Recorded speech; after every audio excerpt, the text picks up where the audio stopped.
What would you do if your HOA fined you $5,000 for using the lake you live on? I just wanted to take my pontoon out on the lake I lived on. Then the HOA hit me with a $5,000 fine, fake rules, and a secret club no one ever heard of. The deeper I dug, the clearer it became. They didn't even own the lake they were ruling over. And when I finally pushed back, the whole community watched them fall. The first time I saw Bethany Reed in that bright pink blazer, she looked like a highlighter someone had dropped on the edge of a postcard. Silver Ridge Lake was still half asleep that morning. The water lay flat and pale under a thin veil of mist, the air cool and smelling of wet pine. My little electric pontoon hummed as I drifted out from my cabin's narrow dock, coffee in one hand, rod in the other. After 30 years designing dams and water systems for other people, I'd finally bought myself one thing no committee controlled, a patch of quiet water. I cut the motor in the middle of the cove and let the boat drift. A loon called somewhere out toward the main channel. Farther off, the marina sat like a postcard. Rows of white hulls, polished rails, canvas covers.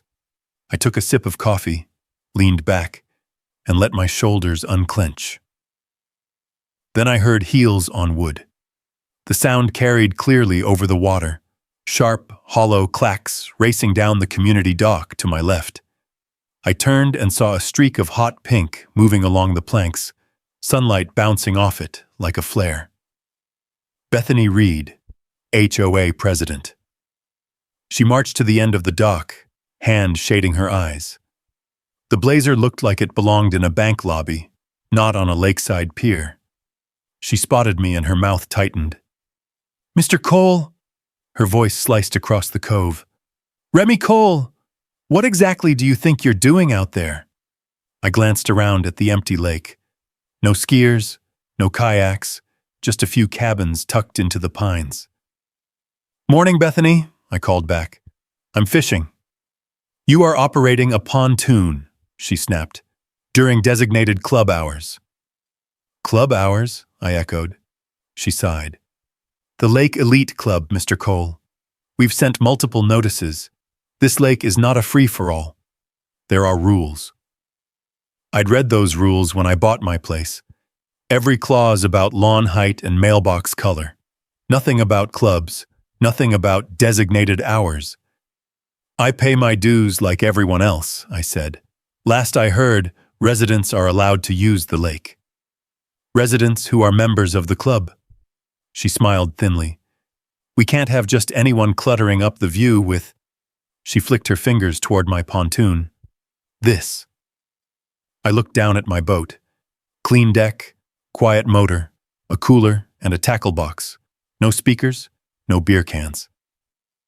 "It's 7 in the morning on a Tuesday," I said. "Who am I cluttering up the view for?" Her jaw twitched. "The bylaws are clear," she said. "Lake Elite Club members have priority access during designated hours. If you are not a member, you may not operate a pontoon in the main basin. I will not argue this with you from the dock." "I'll look at those bylaws again," I said. "If there's a line in there about me not sitting on my own boat on a Tuesday morning, I'll be sure to highlight it." Her eyes narrowed. "Don't test me on this, Mr. Cole. The HOA takes compliance very seriously," with that she spun on her heel, heels clacking back up the dock, pink blazer bright against the dark tree line. The sound faded. The loon called again. My pontoon rocked gently on the ripples she left behind. I sat for a moment, rod idle across my knees, thinking about the CC&Rs in a folder back at the cabin. Then a fish broke the surface near the bow, leaving a widening ring. The bylaws could wait an hour. By late morning, the lake had shifted from silver to blue. I steered the pontoon back to my dock, tied off, and climbed up the worn boards to the gravel drive. The row of community mailboxes stood by the road, all the same beige the HOA loved so much. My box held one envelope. Thick cream paper, Silver Ridge Lakeside HOA logo stamped across the top. My stomach tightened. Official stationery rarely brought good news. I tore it open there at the mailbox. The letter inside was neat and formal, paragraphs marching down the page. My eyes went straight to the bolded line in the middle. Fine assessed, $5,000. For a second it didn't land. It just sat there, ink on paper. $5,000. More than the used pontoon motor had cost me. Enough to matter. I read the surrounding text. According to the HOA, I had operated an unauthorized pontoon during exclusive Lake Elite Club hours and failed to adhere to revised lake usage regulations. The violation cited Addendum L7, Section 3, like it was supposed to mean something to anyone other than their attorney. At the bottom was Bethany's looping signature. Beneath it, a tidy threat. Payment due within 30 days to avoid additional penalties and potential lien placement. They were talking about putting a lien on my cabin for sitting on my own boat. In water, I'd been told, in writing, was a shared amenity when I bought the place. The shock flushed hot, then hardened into anger. I carried the letter back down to the cabin and spread it on the picnic table on my deck. The boards were sun-bleached and rough under my palms. Out on the lake, sunlight glittered off small waves. My pontoon bobbed gently at the dock. I read the letter again, slower. On the last line, just above Bethany's signature, was a sentence I'd skimmed. For full context of this violation, please refer to attached New Lake Usage Regulations, revised Addendum L7. I frowned and flipped the page. A second sheet was folded behind the first. This one felt different. The paper was thinner.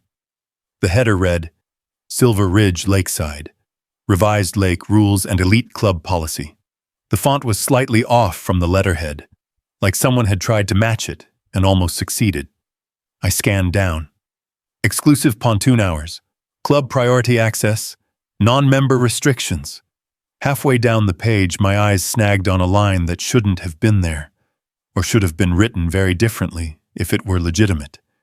The language was wrong.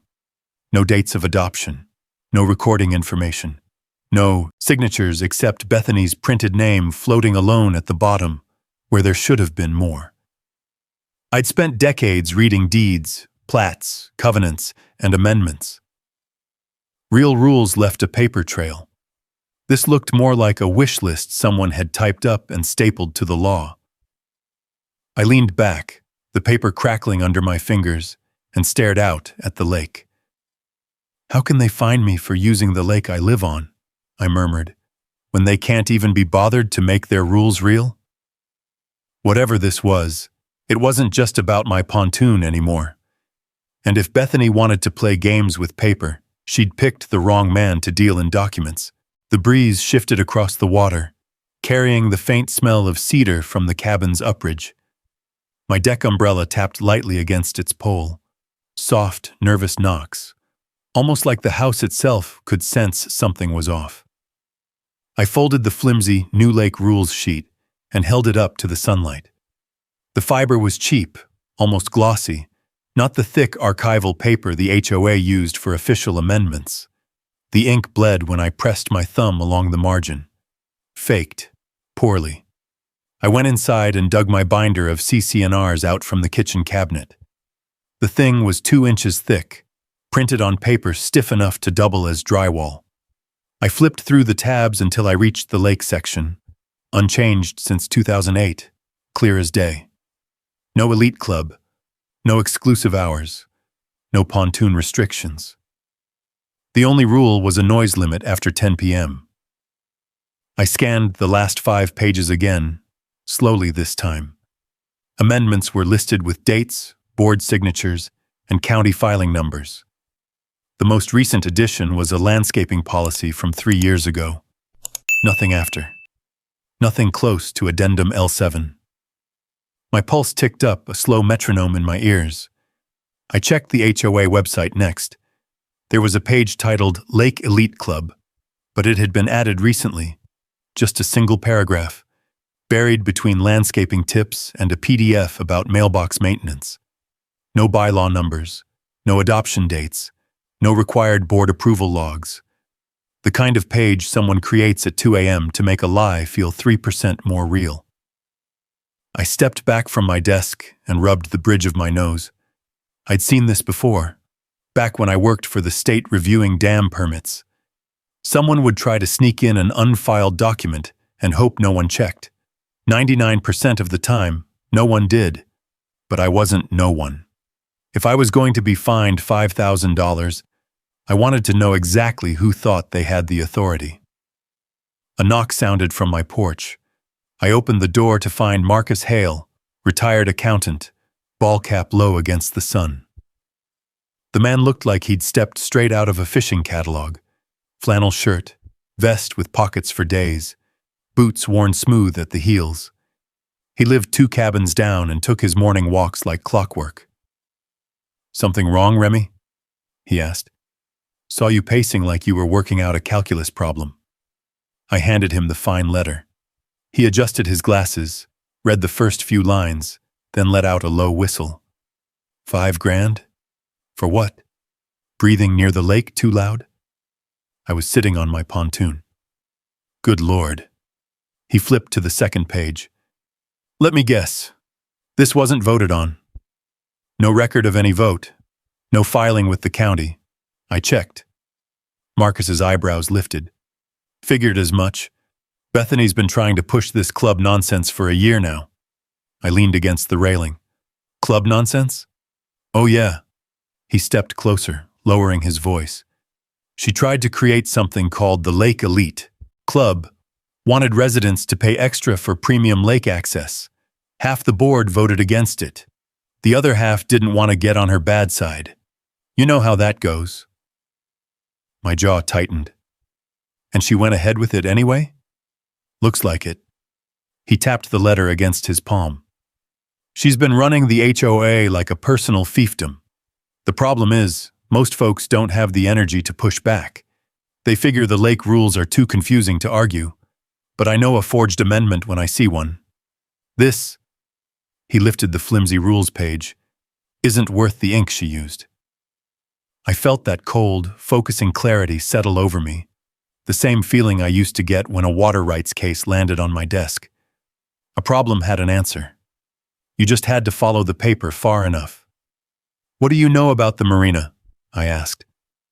"The docks, the boat ramp, all that." Marcus blinked. "Strangely enough, not much. The HOA uses it, but I've never seen a deed or lease that says it belongs to us. Rumor is old Silver Ridge Marina Company still holds the title. Or what's left of it." "So it's not HOA property?" "Never heard anything that says it is." I looked past him toward the water. The sunset brushed the lake in amber. My pontoon floated in gentle rhythm against the dock, tugging at the rope. A fine for using the lake could only exist if the HOA owned the access to it. If they didn't, then this whole club evaporated like mist. "Thanks, Marcus," I said. "That helps more than you know." He nodded. "If you need anything else, you holler. Folks have been waiting a long time for someone to stand up to Bethany. Didn't think it'd be the new guy, but I'm not complaining." He disappeared down the gravel path, boots crunching softly. I went back inside and turned on the desk lamp. The CCNRs lay open beside the revised rules. The contrast between them was laughable. One official, one a sloppy imitation. I opened my laptop and pulled up the county deed database. The search bar blinked back at me. "Let's see who really owns your playground, Bethany," I muttered. I typed in the parcel number for the marina property, the one listed on the community welcome map. The screen took a moment to load, then populated with a company name I hadn't expected. Silver Ridge Marina Company, owner of record not the HOA, not recently updated, not dissolved. I scrolled further. The last transaction had been recorded almost 15 years ago, a lien release from a bank, no transfers since, no sell-off, no HOA acquisition. I sat back slowly. "So, the HOA doesn't own the marina," I said aloud. They don't own the dock. They don't own the boat ramp. And without those, they don't control lake access. I stared at the glowing screen as the pieces aligned. Quiet, deliberate, inevitable. The fine wasn't just wrong. It was impossible. I reached for the printed new rules again, running my thumb over the stapled corner. Whoever created this had bet on paperwork scaring people into compliance. But paperwork was my native language. My gaze drifted toward the window, where the lake shimmered under the late afternoon sun. The water looked almost metallic, smooth, deceptive, reflecting everything while hiding what lay beneath. Something was off in Silver Ridge, something bigger than a pink blazer and a bogus fine. And as the shadows lengthened across my deck, a thought landed with startling clarity. If the HOA never owned the marina, how exactly did they think they owned the lake? The realization hit like a cold splash, waking every part of me that had once sifted through water rights cases with a magnifying glass. Ownership wasn't a feeling, a tradition, or a habit. Ownership was a line on a deed, a signature, a record in a dusty file drawer somewhere in the county building. And all of a sudden, I needed to see that file drawer. I grabbed my keys, slid the fine letter into the inside pocket of my flannel, and stepped out onto the gravel drive. The sun was tilting low, brushing the ridge with gold. My old pickup stood under the pines, faded blue paint, bed full of sawdust and rope, exactly the kind of truck a man could trust on a day when things needed turning.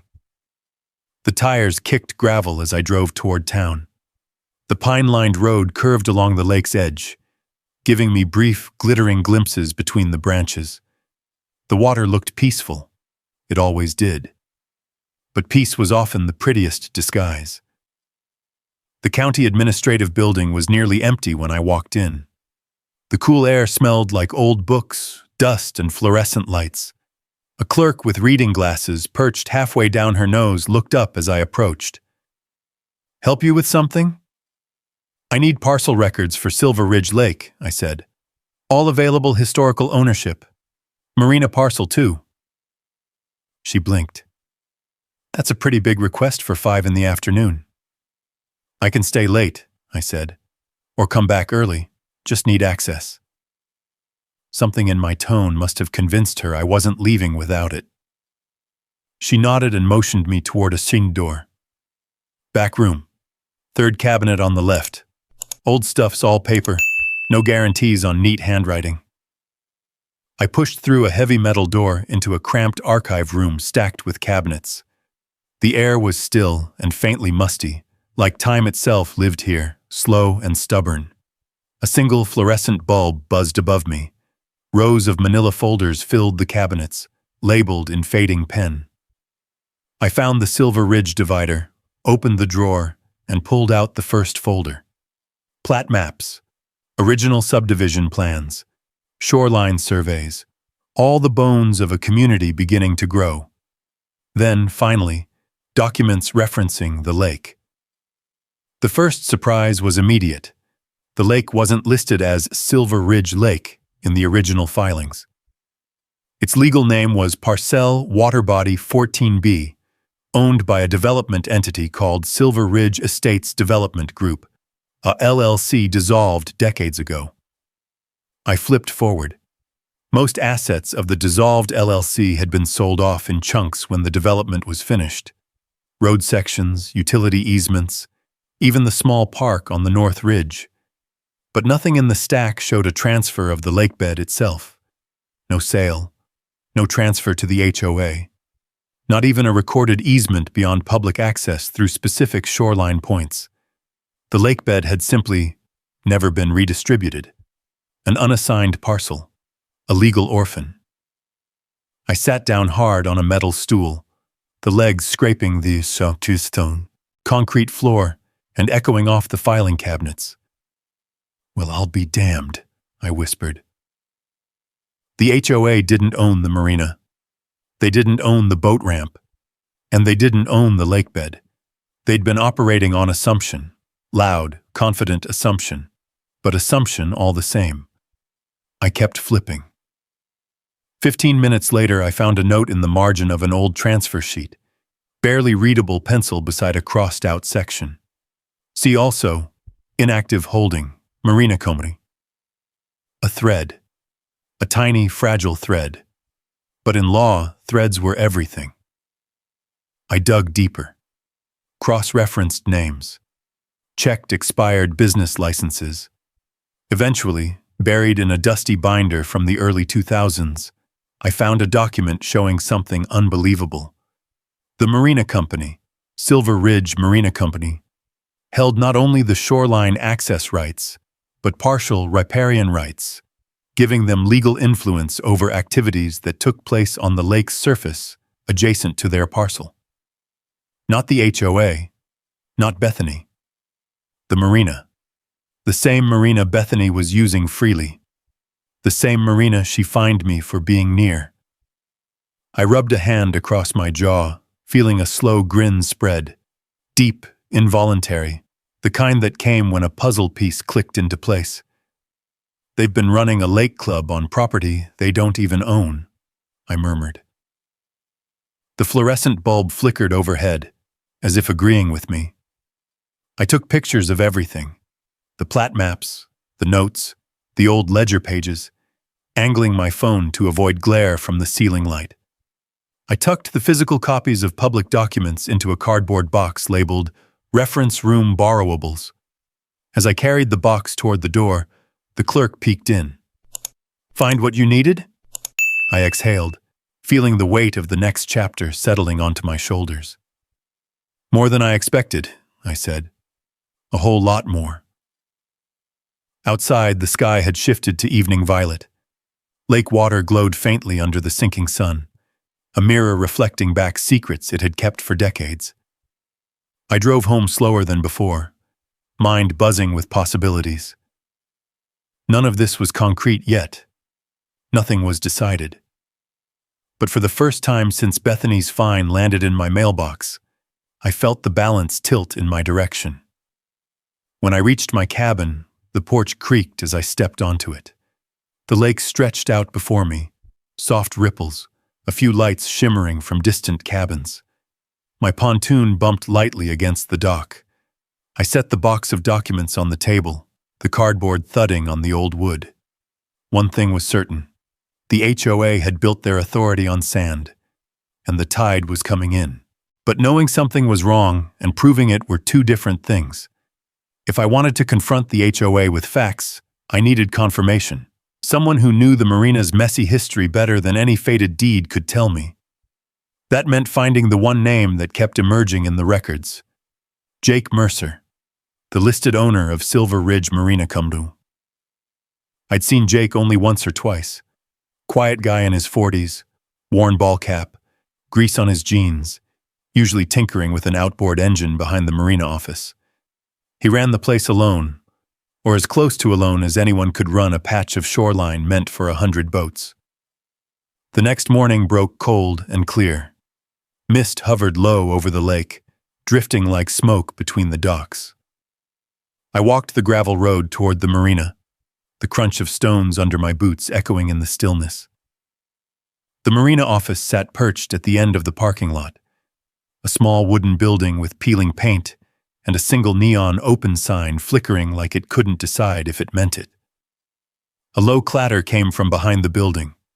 I followed the sound and found Jake kneeling beside an aluminum fishing boat, propped on blocks. Tools lay scattered around him like metal petals. He glanced up, wiping a smear of oil from his cheek. "Morning," he said. His voice was tired gravel. "Something I can help you with?" "I hope so," I replied. "Name's Remy. I bought the cabin off East Shore Road last spring." He nodded once. "Heard about you. You're the engineer." I chuckled. "Retired, mostly." "What brings you down here?" "Trying to figure out who actually owns this place," I said. "And the lake access." He paused mid-wipe. His eyes narrowed slightly. Not hostile, just wary, like a man who'd been asked too many loaded questions. "Why?" I pulled the folded fine letter from my pocket and handed it to him. He skimmed it, jaw tightening. They fined you for pontooning? 5,000. For sitting on your own boat? That's the gist. He blew out a long breath, stood, and leaned against the boat trailer. He looked past me toward the lake, where sunlight was just breaking across the surface, turning the water a brilliant pale blue. Figures, he muttered. Bethany's been trying to squeeze every dime out of anything wet around here.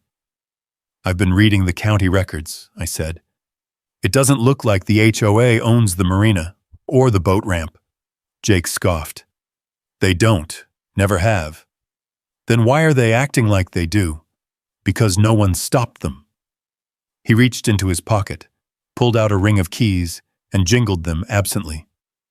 Look, Remy, you want the truth? This marina's been bleeding for years. Taxes, repairs, lawsuits no one talks about. Most people assume it belongs to the HOA because it's easier that way. But it doesn't, I said. No. His eyes met mine, tired, honest, and edged with defeat. My dad bought it back in the 90s, tried to turn it into something. When he passed, I inherited it. The debt, the maintenance, all of it. The HOA uses the docks like it's their God-given right, holds events out here without permission. Not once have they paid a rental fee. That's illegal, I said plainly. Yeah, he replied. But most folks around here don't want trouble. They just want to fish, ski, enjoy the lake. Fighting the HOA? It costs money, time, nerves. People just shrug and hope Bethany doesn't notice them. And you? I asked. Why haven't you pushed back? He lifted his hat and scratched his head. Because I'm one bad month from losing this place. Bank's breathing on me. I'm behind on taxes. HOA might be a nightmare, but bankruptcy is worse. I nodded slowly. It all fit. A pressured owner, a quiet property line, a bully running unchecked. It was the perfect storm for someone like Bethany to seize control without ever filing a single legal document. Jake looked down at his hands, grease shining in the morning light. Truth is, he added, voice quieter now, I've been thinking about selling, maybe letting it all go. To the HOA? I asked. He barked a humorless laugh. They offered once, insulting price, strings everywhere. Made it clear they wanted control, not partnership. Then who? I pressed. He hesitated. The lake lapped softly against the breakwater. A gull cried overhead. When he finally spoke, his tone had changed. Lighter, almost relieved, like he'd been waiting to say it out loud. You ever think about owning more than just your cabin, Remy? He asked. Because if you wanted to, you strike me as the kind of guy who'd actually do something with this place. Treat it right. Keep the vultures off it. I blinked, caught off guard. Are you asking if I want to buy the marina? I'm asking if you're willing to consider it. He looked at me with a tired kind of hope. The whole thing. Dock lines, ramp, shoreline rights. Everything the HOA's been pretending belongs to them. A breeze stirred across the water, cold enough to raise goosebumps on my arms. That wind carried something else, too. Possibility. The shape of a plan I hadn't let myself imagine until now. Jake, I said slowly, if I bought this, what would it mean for you? For the lake? For the HOA? He shrugged. For me, it means I get out clean. For the lake? Maybe someone finally fights back. And for the HOA? He cracked the faintest smile. It means Bethany Reed's crown would slide right off her head. I looked past him at the marina, the sun glinting off metal cleats, the weathered planks, the quiet dignity of a place that had been used, neglected, and taken for granted. Owning the marina would give me leverage, real leverage, not the imagined power the HOA had scrawled into fake amendments, and it would put a crack right at the foundation of everything Bethany had built her authority on. A fine for pontooning was one thing. A man owning the docks that gave access to the lake was another. "Jake," I said finally, "I want to see the numbers.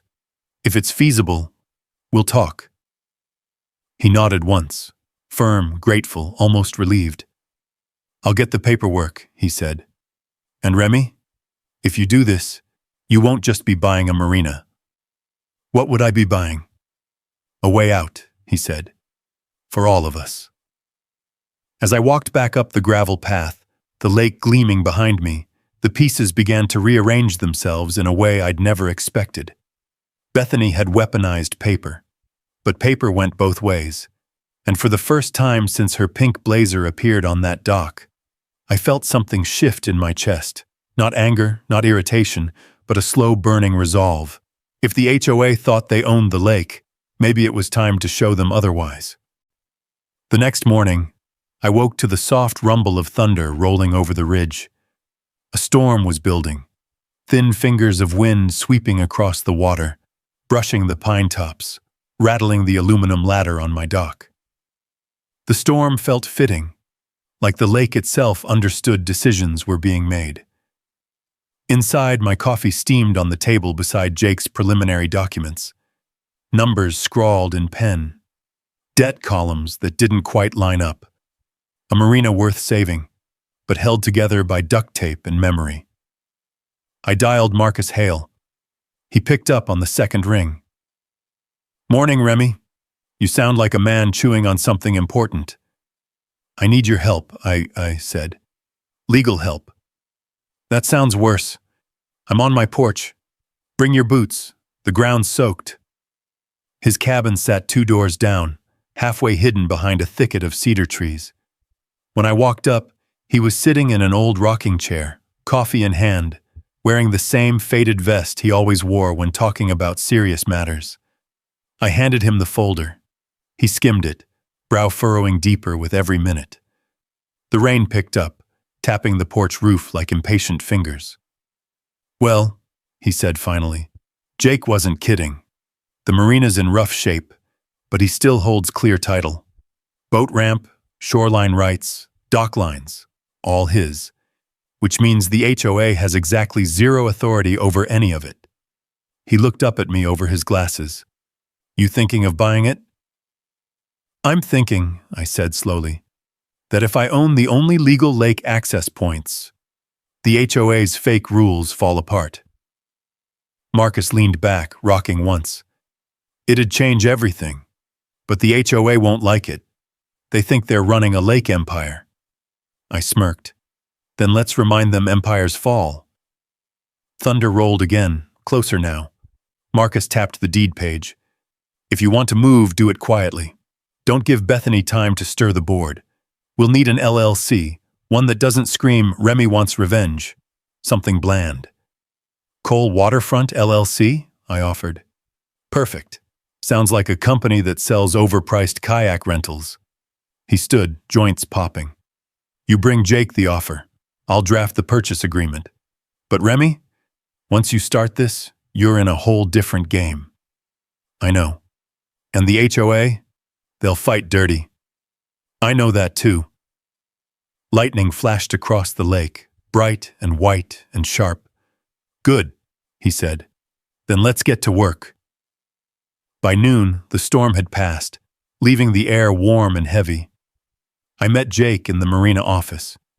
Rain dripped from the eaves, creating small rings in puddles beside the boat ramp.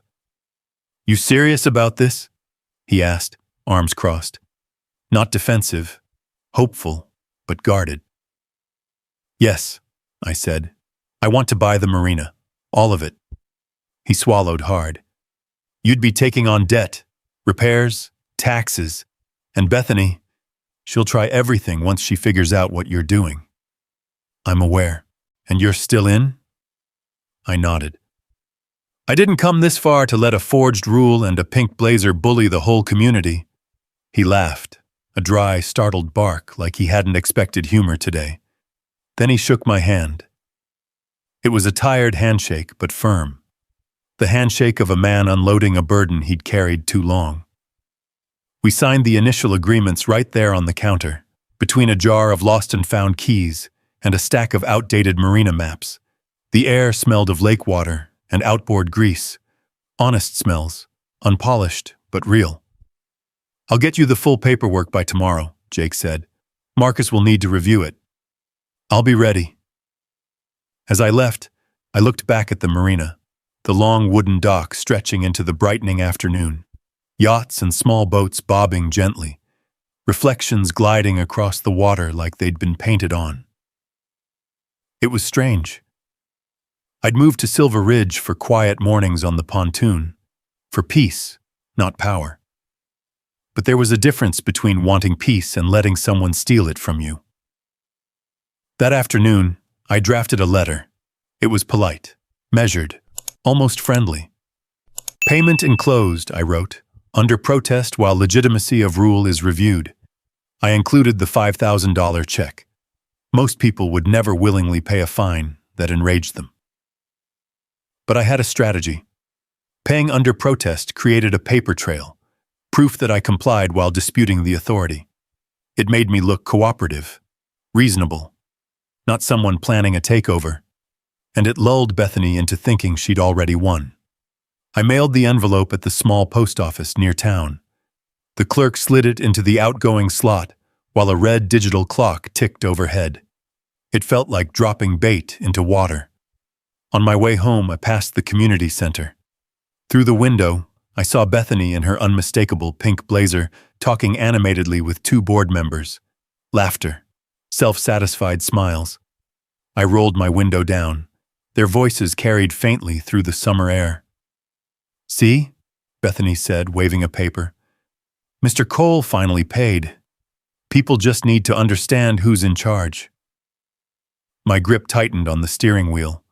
Not in anger, just certainty. She had no idea who was actually in charge now. That evening, I sat on my deck as the sun dipped behind the ridge. The air smelled of wet earth and pine sap. A lone fishing boat drifted across the far cove, its motor barely audible. My pontoon rocked softly in its slip, the rope creaking in rhythm with the water. I opened the folder from Marcus one more time. The LLC paperwork was ready for signatures. The purchase agreement was nearly complete. All it needed was Jake's final numbers, and the marina would be mine. A dragonfly skimmed across the lake, wings catching the last shimmering light. I exhaled slowly. This wasn't vengeance. This was correction, protection, justice. The HOA had built their kingdom on assumptions and intimidation, but property law didn't care about pink blazers or fake amendments. It cared about deeds. And soon, I'd have the one deed they couldn't ignore. The following week unfolded like the slow tightening of a rope, quiet on the surface, tension coiling beneath. Each day felt too calm, like the lake was holding its breath alongside me. The mornings were hot and bright, dragonflies skimming the glassy water, the air thick with that humid sweetness pine forests release after rainfall. But the calm wasn't real. It was a pause, a silence before something larger. Jake and I signed the final purchase documents 2 days later, in Marcus's tin-roofed office overlooking the ridge. The building creaked every time the breeze pushed against it. A jar of peppermints sat next to the legal printer, and the room smelled faintly of old books and cedar oil. Marcus slid the last deed across the desk. "Congratulations," he said. "Cole Waterfront LLC now owns the marina, the entire dock line, and the primary boat ramp, including shoreline rights." Jake exhaled like someone had loosened a strap around his chest. "Take care of her," he murmured. "My dad always said this place deserved better than it got." "I will," I promised, and I meant it. When Jake left, Marcus leaned back and eyed me with the steady look of a man who'd seen too many disputes and too many people underestimate the power of documentation. "You know this puts the HOA in a box," he said. "A small one." "They'll fight," I replied. "They'll try. But you own the gate to their kingdom." I carried the newly recorded deed back to my cabin in a waterproof envelope, even though the sky was clear. It felt symbolic, protecting the paper that would remake the lake. That evening, I installed the sign. A metal post, heavy, black powder-coated steel, anchored deep into the shoreline gravel beside the dock. The sign itself gleamed under the late sunlight. Private Marina Cole Waterfront LLC Trespassing. Fine. Up to $1,000. Some might call it dramatic. But drama was the only language Bethany understood. The next morning, word spread fast, faster than a pontoon at full throttle. People slowed their golf carts as they passed my shoreline. Neighbors whispered at the community mailboxes. A few even stopped by, pretending to admire the view while sneaking glances at the sign. By noon, Bethany had noticed. I saw her across the lake, standing stiff as a fence post on the HOA-maintained boardwalk, phone pressed to her ear, pink blazer glowing like a warning flare. Even from a distance, I recognized the agitated hand gestures, the universal language of a woman who believed everything within eyesight was her jurisdiction. But she didn't come storming over. Not yet. They had no idea the marina had changed hands. They had no idea the docks they'd been using, throwing their private club parties on, blocking residents from, no longer belonged to a man too tired to fight. For now, they pretended nothing had changed, and I pretended to believe them. The HOA's activities continued as if the sign didn't exist. On Wednesday, the Lake Elite Club held a members' sunset social on the marina deck. 30 people, a Bluetooth speaker, 3 coolers, and not a single permission request. I watched from my porch, camera lens resting on the deck rail, recording every minute. The blue dusk light softened the scene, but not enough to hide the smug tilt of Bethany's chin as she clinked glasses with her inner circle. The following Saturday morning, a pontoon parade practiced its route. HOA board members milled around my shoreline like they owned the place, adjusting banners, handing out radios, directing boats as if choreographing a Broadway show. I filmed it all. Not to embarrass them. Not yet. To establish a timeline. Every appearance. Every unauthorized use. Every smiling wave as they stood, unknowingly, on my property. Sheriff Sarah stopped by that afternoon, responding to my earlier call. Her patrol SUV rolled down my gravel drive, tires cracking twigs as it came to a halt. She stepped out, uniform crisp, hair pulled back into a tight braid. "Heard you finalized the purchase," she said with a half-smile. "That'll shake up the hornet's nest. Just trying to bring things back to what's legal." She walked with me to the dock, eyeing the new sign. "This is enforceable," she said, tapping the metal post. "If they're ignoring notice and documented ownership, I can support you when the time comes. But Remy, be patient. Timing matters." "I know," I said. "I'm not going to jump too soon." She looked out at the water, where the last of the pontoon parade was returning to shore, their music echoing faintly across the lake. "They're bold," she said. "Bolder than most HOAs I've dealt with." "Boldness doesn't make property lines move," she chuckled. "No, but it makes people forget where they were drawn in the first place." When she left, the lake slipped into a quiet lull. Wind rippled across the surface, carrying the scent of sunscreen and gasoline from the parade boats. Kids splashed somewhere downshore. A screen door slammed near the cabins on Cedar Bend. All normal lake sounds. But under them, a hum of something shifting. A storm that hadn't broken yet, but would. That night, I laid out every piece of evidence on my table. Deed copies, photos, videos, screenshots of HOA event announcements using my marina without consent. My porch light buzzed overhead, drawing moths that flickered in and out of the glow. This wasn't just about proving ownership. It was about halting the slow creep of an HOA that had taken 1 inch too many. It was about setting things right for every resident, too tired or too intimidated to push back. This was the quiet before the storm. And storms, real ones, never stayed quiet long. The next morning rose warm and windless, the kind of early fall day that made the entire lake look like polished turquoise glass. Colorful kayaks dotted the water. A pair of fishermen cast lines near the opposite shore.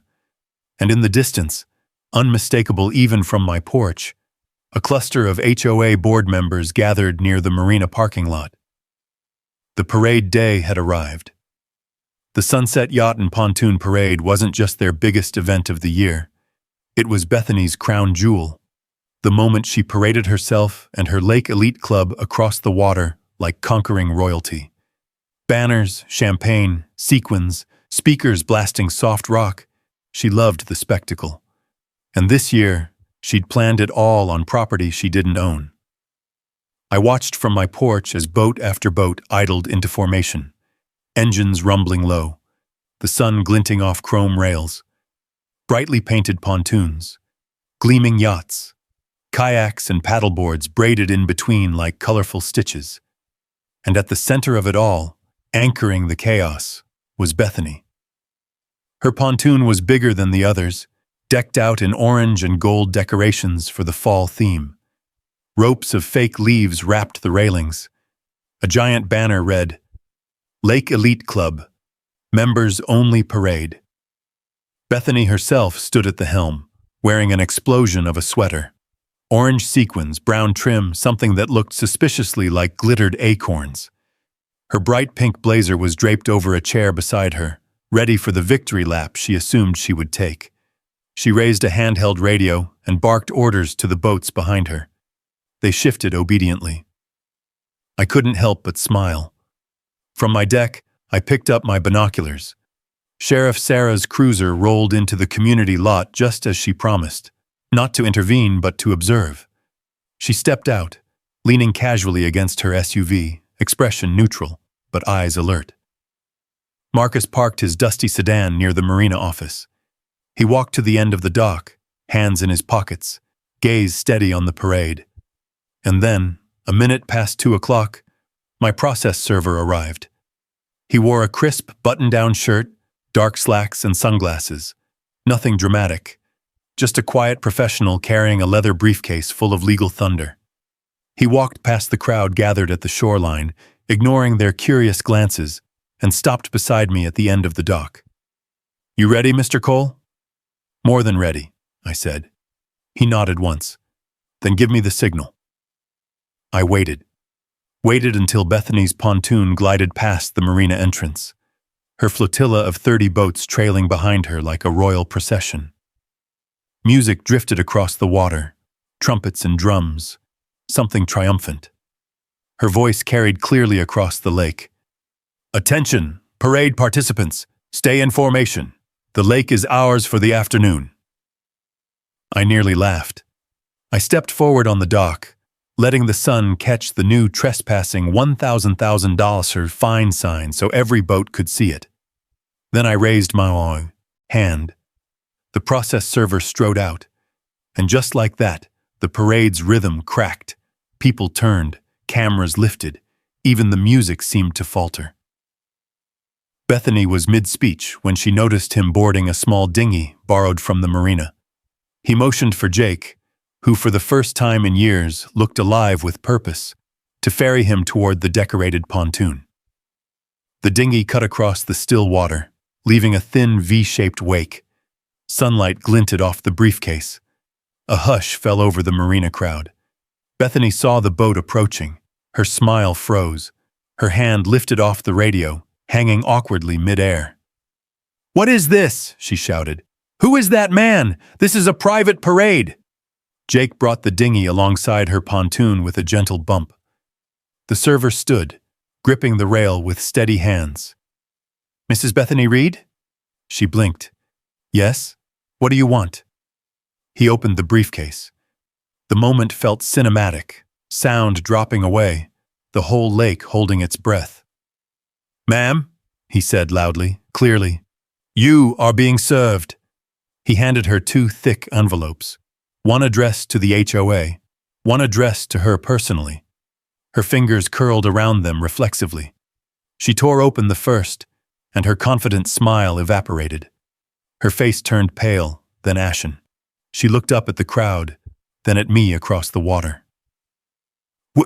What is this?" she stammered. Her voice cracked. The process server spoke again, calmly.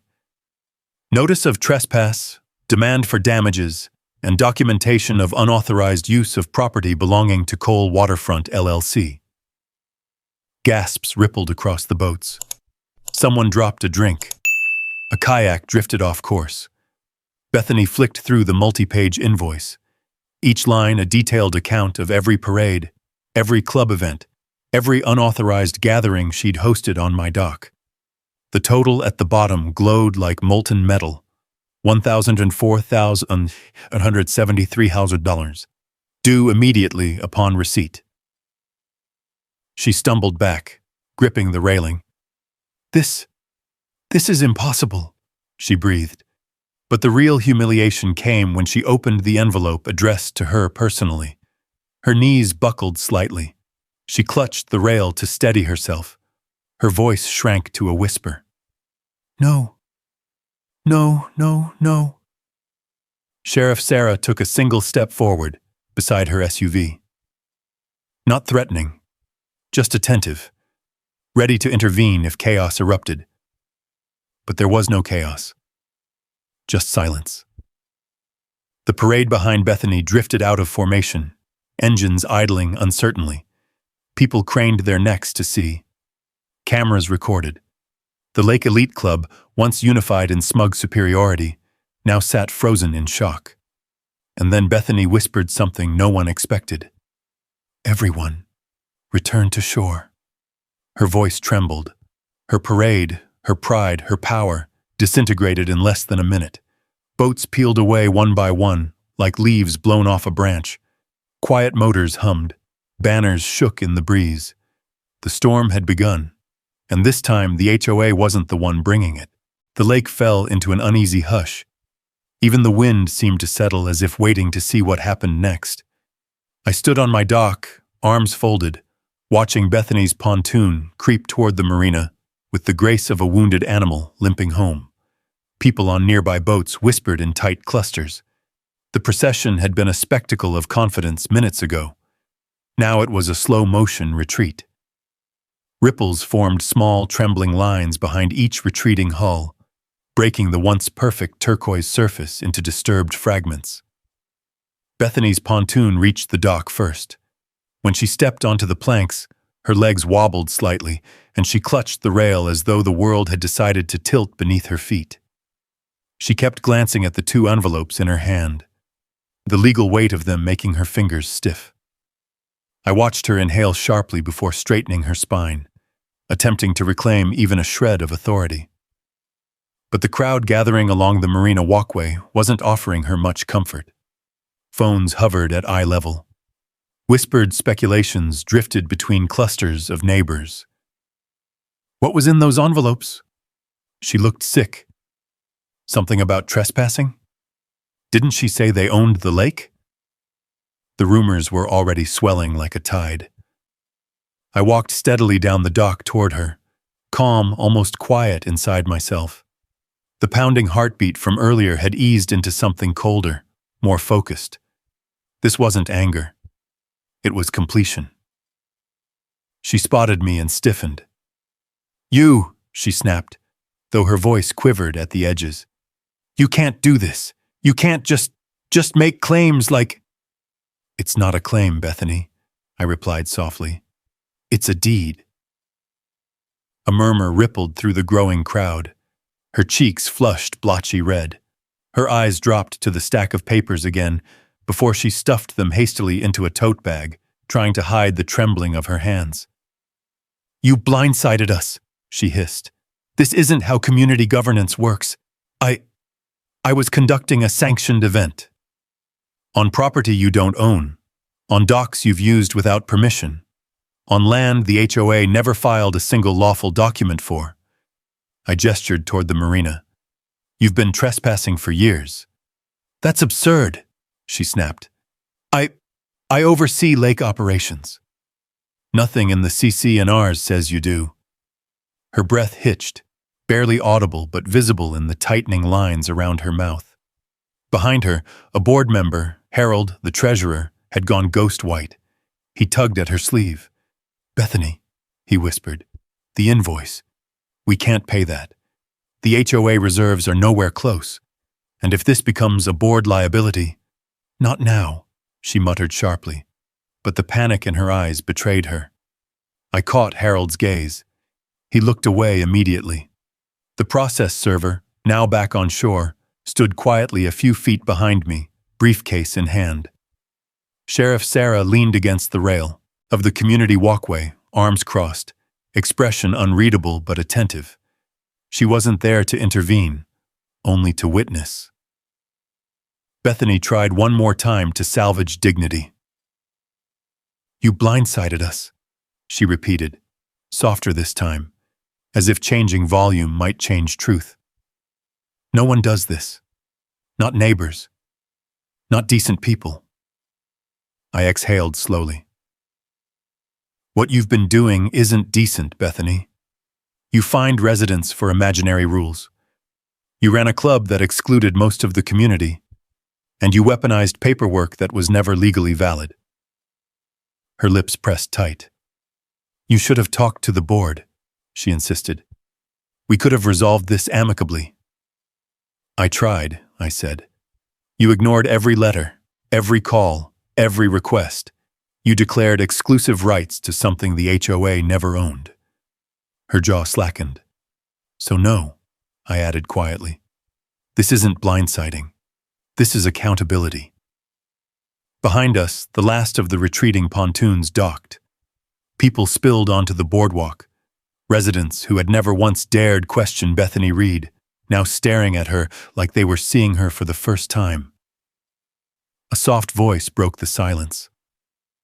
A neighbor, Mrs. Kinley, who lived near the North Inlet, stepped forward nervously. "Bethany, is it true?" she asked. "Did the HOA ever own the marina?" Bethany opened her mouth, but nothing came out. She froze like a deer in headlights. The pause told the entire story. Another resident, Tom from Cedar Bend, cleared his throat. "If this is real, then the fines, the club dues, everything?" His voice trailed off, thick with disbelief. Bethany finally snapped back. "Everyone stop!" she barked, trying to reignite the authority that used to come so easily. "Do not jump to conclusions.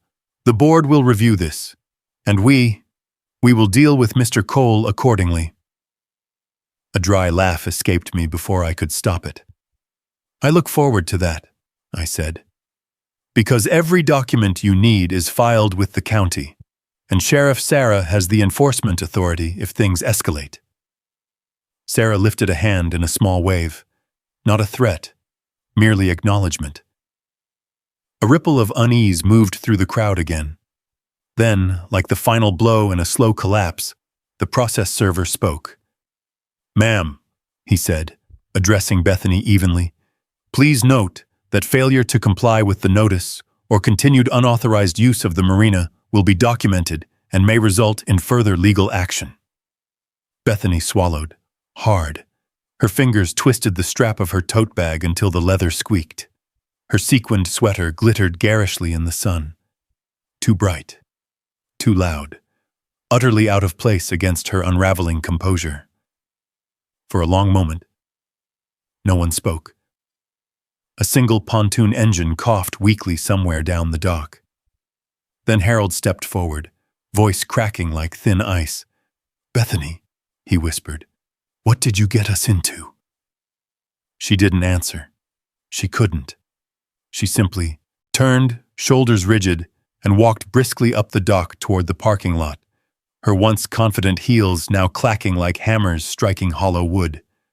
The board members followed, splintering into uneasy clusters. Residents dispersed slowly, murmurs trailing behind them like drifting smoke.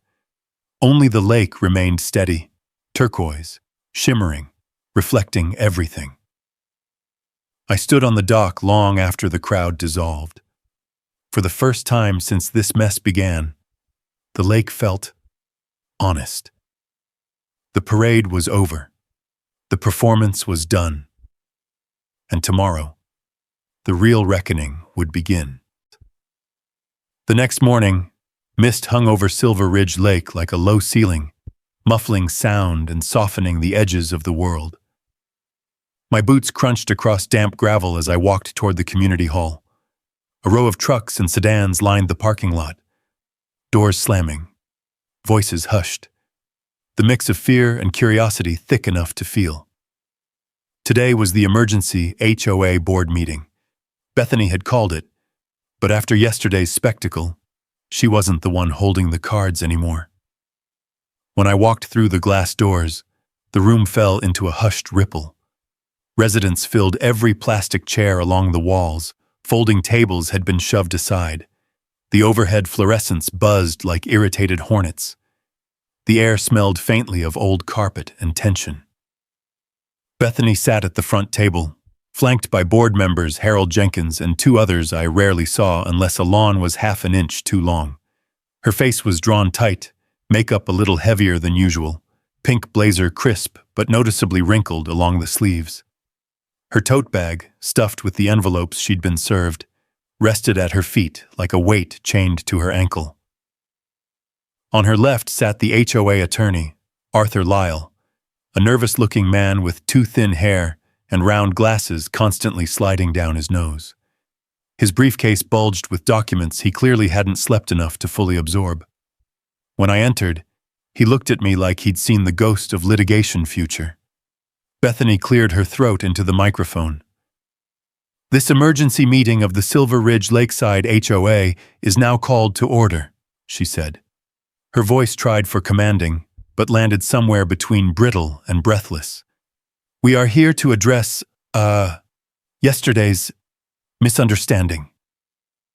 A wave of whispered muttering washed through the room. Harold flinched visibly. Arthur pushed his glasses up. "Mrs. Reed," he murmured, barely audible even through the mic, "I advise we avoid that word." Bethany ignored him. "First, I want to assure everyone that the HOA is in full control of lake operations and will handle this matter with—" I stepped forward. "No," I said. The room went silent instantly, like someone pressed pause on the world. Bethany's eyes sharpened, a flash of her old authority igniting. "Mr. Cole, you may only speak during the open comment portion." "Arthur," I said calmly, "would you please clarify whether the HOA owns the marina?" Arthur stiffened. Then he sighed, long, resigned, and opened his briefcase. He pulled out a stack of papers, tapped them into alignment, and cleared his throat into the mic with the soft dread of a man forced to admit the truth under oath. "After reviewing the property records," he began, "the marina parcel, including the dock lines and primary boat ramp, are legally recorded under an entity previously known as Silver Ridge Marina Company." A few gasps sparked in the crowd. Bethany's jaw clenched. Arthur continued, voice growing more so, timid with each passing sentence. "The HOA does not appear to possess any deed, lease, or exclusive use agreement regarding that parcel." Residents began murmuring outright now, no longer whispers, but actual shock. "So wait," someone said from the back. "All those events we had on the dock were unauthorized," Arthur confirmed. Another resident, a middle-aged man with a sunburned neck, stood up. "What about the Lake Elite Club dues? My wife and I paid $500 for a premium lake membership."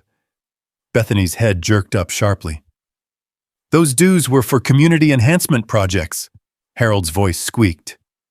They were deposited into the club fund." "And where is that money now?" the man pressed. Silence. Then Harold muttered something that made my stomach tighten. I don't know." A collective gasp broke across the room. The tension in the air became electric. Arthur adjusted his glasses again. Another issue, he said timidly, is that Mrs. Reed implemented the Lake Elite Club rules without a board vote or formal adoption process. Furthermore, the revised addendum has no record of being filed with the county. Someone shouted, "So it was fake?" Bethany slammed her palm on the table. "It was not fake, it was a draft, an internal draft." Arthur shook his head. "It was distributed as official policy.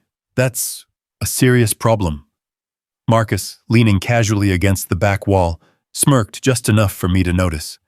Sheriff Sarah stood beside him, arms gently crossed, not intervening, just watching. Her presence alone kept the board from spiraling into full chaos. Bethany tried again. "Look, everyone, these are minor discrepancies. None of them justify Mr. Cole's—" I stepped forward once more, placing a neat binder on the table. The thump echoed across the hall. "This," I said, "is every instance of unauthorized HOA activity on my property, documented by date, participant count, and event name. Lakeside parades, club socials, yacht nights, all without permission from the legal marina owner." The room buzzed with shock, necks craning to see the binder. "And this," I continued, sliding the served invoice forward, "is the calculated total cost of trespass damages. Over $1 million. Bethany's face drained of color. Arthur swallowed so loudly the mic picked it up. Residents stared at the board with a mixture of disbelief and betrayal. Finally, Harold rose from his chair, knees trembling like brittle twigs. "Bethany," he whispered into the mic, voice cracking, "we can't pay this. We can't even cover a quarter of it." Bethany shook her head frantically. "We'll fight it." Arthur turned slowly toward her. "In court? With no ownership documents? With fabricated rules? With unauthorized dues? Mrs. Reed, we would lose." A long, terrifying silence settled over the room. Then a woman near the front stood. "I move," she said shakily, "that we require the board to apologize to Mr. Cole, and that we negotiate a settlement." More murmurs. Others nodded. Then someone else added the words that finally cracked the last of Bethany's armor. "And I move that Mrs. Reed step down as HOA president." The hall erupted, not in shouting, but in loud, fervent agreement. People who had feared Bethany for years were suddenly emboldened by truth, by proof, by the realization that the emperor's crown had been cardboard all along. Bethany rose, trembling, her gaze sweeping the residents who once obeyed her. "You're making a mistake," she choked. "Without strong leadership—" "Strong leadership doesn't fake rules," someone snapped. "Or misuse dues," another added. "Or bully the entire lake," a third said. Her mouth opened twice, 3 times, but no sound emerged. A dethroned queen without her court. Finally, Harold turned to me. "Mr. Cole," he said quietly, "what will it take to make this right?" The room fell silent, every eye on me. I took in the faces, the hurt, the exhaustion, the hope that maybe this nightmare was ending. This wasn't just about me anymore. It hadn't been since the moment I saw that bogus fine. "It'll take transparency," I said softly, "and change." But the full answer could wait, because what I was about to propose would reshape Silver Ridge forever. The boardroom had gone quiet, so quiet you could hear the fluorescent lights buzzing overhead and the soft whir of the ceiling fan struggling to push thick air around. Residents leaned forward in their folding chairs. Harold swallowed. Even Sheriff Sarah straightened subtly against the far wall, sensing a shift. I reached into my binder and pulled out a smaller folder. Simple. Unassuming. Inside it was the future. "I'm not here to bankrupt the HOA," I said, meeting Harold's eyes first, then the others. "That doesn't help anyone. And I'm not here for revenge, even if it might have looked that way." A few people nodded. Others looked uncertain. I continued. "What I want is for the lake to belong to everyone again. Quiet gasps. A few shoulders loosened. I slid the folder toward the middle of the board table. This is a proposal for the creation of the Silver Ridge Community Lake Trust, a nonprofit entity that will manage the lake's access, upkeep, and fair use rules. No fake clubs, no exclusive tiers, no fabricated members-only privileges. Harold leaned forward, mouth dropping slightly. The trust would operate with a board elected by residents, I said. Open books, clear budgets, and every household would pay a small, reasonable lake use fee that goes directly into maintenance and improvements. Bethany's eyes narrowed. And who, she asked sharply, would own the lake? The question had teeth. One last attempt to catch me in something. I didn't flinch. Cole Waterfront LLC will retain ownership of the lakebed and marina, I said calmly. But it will lease operational control to the community trust, at a symbolic amount. Someone in the crowd whispered, "He's giving the lake back." I shook my head gently. Not giving it back. Giving it to the people. Back implies the HOA had it before. They didn't. Another ripple of murmurs. Bethany opened her mouth again, but Harold raised a trembling hand, stopping her. "What about the settlement?" he asked. "The fines? The damages?" His voice shrank on the last word. "Negotiable," I said. "But they will show toward funding the trust, toward building something everyone can benefit from, not lining my pockets, not punishing the community, and not covering up mistakes." The room reacted like a slow sunrise, warmth spreading, relief awakening on the faces of people who had lived too long under Bethany's tightening grip. A woman from the second row stood. "Mr. Cole, Remy, thank you," she said, voice quivering. "We didn't know how to push back. We didn't know we could." I nodded. Most HOAs count on that. Arthur, the attorney, cleared his throat. "From a legal perspective," he said, adjusting his glasses, "this proposal is surprisingly reasonable and infinitely better than litigation. It resolves liability, protects the community, and frankly, saves the HOA from dissolution." Bethany bristled. "We don't need saving." Arthur didn't even look at her. "Yes, ma'am, we do." The room shifted, all attention lifting off her like fog burned off by the sun. Power was leaving her shoulders, evaporating, scattering like dandelion seeds caught in the wind. One resident spoke from the back. "I move we accept Mr. Cole's proposal." Another voice followed. "Second." Harold looked around the room, hesitant at first, but then he saw the faces that used to trust him blindly, now expecting him to correct the course he'd allowed to drift far offshore. "All in favor?" he said. Hands went up, nearly everyone in the room. "All opposed?" Slowly, shakily, alone, Bethany raised her hand. It hovered for a moment. Then even she seemed to realize the futility. Her hand fell. Harold exhaled. "Motion passes." A soft cheer lifted through the hall, not loud, not partying, but the sound of a community releasing a breath they didn't know they'd been holding. Bethany stood abruptly, gathering her tote bag and dignity like shattered glass. "I refuse to be part of this farce," she said, though her voice lacked the bite it once carried. "I resign." She walked out stiffly, chin high, but everyone could see the cracks. She passed Sarah without a word. Sarah didn't move, just watched her go with the calm patience of someone who'd seen storms come and go. When the doors shut behind Bethany, the entire hall felt lighter. Harold turned to me. "Mr. Cole, Remy, on behalf of the community, we are sorry." I didn't need the apology, but I accepted it with a nod. After the meeting, people approached me in small clusters, grateful, curious, asking how they could help. Some offered volunteer hours. Others wanted to donate. A few simply thanked me for standing up when they didn't know how.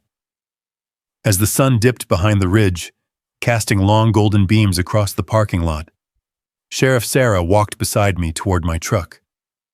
"You handled that well," she said. "Could have turned into a circus?" "Just tried to stick to the law," I replied. She smirked. "Funny thing about the law. It works best when someone actually bothers to read it." That earned a laugh out of me. When I got home, I walked down to my dock. The lake was calm, quiet ripples catching the faint orange shimmer of the dusk sky. My pontoon bobbed gently, bumping against the weathered wood with soft, rhythmic taps. I stepped onto the deck and sat on the bench seat, letting the breeze brush across my face. Kids laughed somewhere across the water. A pair of kayakers glided by. A golden retriever barked happily from the distant shoreline. Life returning, the way it should have been. I thought back to the day I got that $5,000 fine. The paper that tried to bully me, to shrink me, to convince me the lake wasn't mine to enjoy. Funny how things turn. The lake hadn't shrunk. The truth hadn't changed. Only the people who commis Satan tried to rewrite them. I watched the sun sink behind the far ridge, painting the lake in molten gold. For the first time in months, I felt real peace settle in my chest. Steady, warm, earned. Silver Ridge Lake belonged to the people again. And justice? Justice belonged to everyone willing to fight for it. If you've ever stood your ground against an HOA, or wished you had, drop a simple yes in the comments. Stories like this remind us that fairness still matters, and sometimes all it takes is one person willing to push back. And if you enjoy tales of justice, grit, and folks reclaiming what's theirs, I'd love to have you stick around. Hit subscribe for more real American land and lake showdowns.